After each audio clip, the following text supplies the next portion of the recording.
Құрметті отандастар, ардақты ағайын, 2022 жыл халқымыз үшін күрделі де қатерлі сынақтан басталды. Баршаңызға мәлім, ұйымдасқан экстремистік топтар елімізде жаппай тәртіпсіздік орнатып, террористік шабуыл жасады.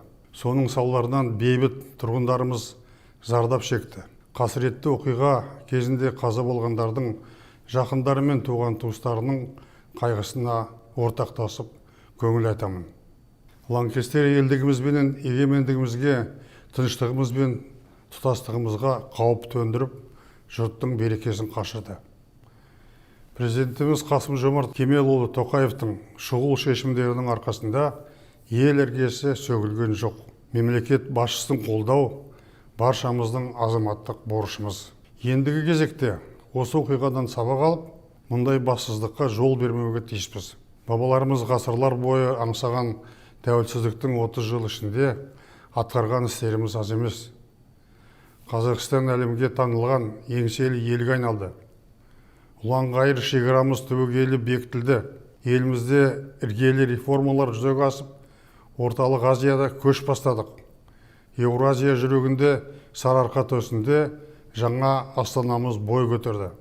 Бірлік барда ешбір жау сағымызды сындырмайтынына біз сенеміз. Уважаемые казахстанцы, дорогие соотечественники, январские события потрясли весь Казахстан.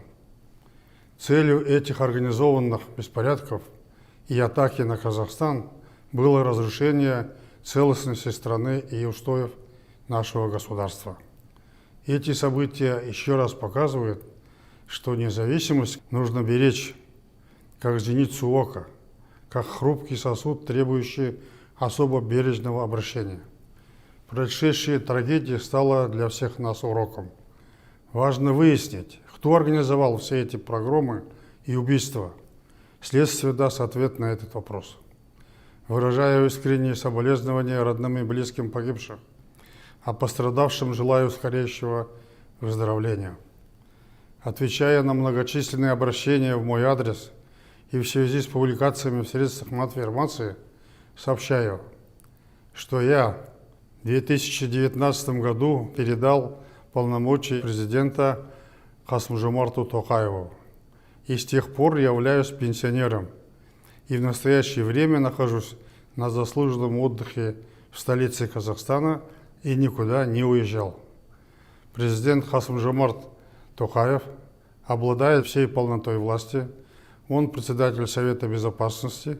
В скором времени он будет избран председателем партии Нур-Отан. Поэтому никакого конфликта или противостояния в элите страны нет.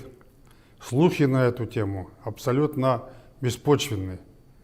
Всем известно, что я 30 лет, не покладая рук, работал во имя нашей Родины. Мы укрепили ее границы. Мы проводили прогрессивные реформы. Мы вместе построили независимый Казахстан, добились больших результатов в социально-экономическом развитии. Стали лидерами по многим показателям не только в Центральной Азии, но и в СНГ.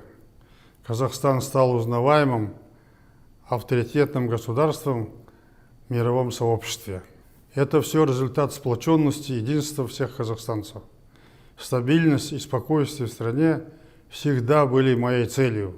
Всем нам надо беречь эти неприходящие ценности.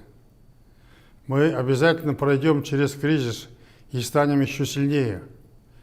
Президент выдвинул новую программу реформ, направленную на повышение благосостояния народа.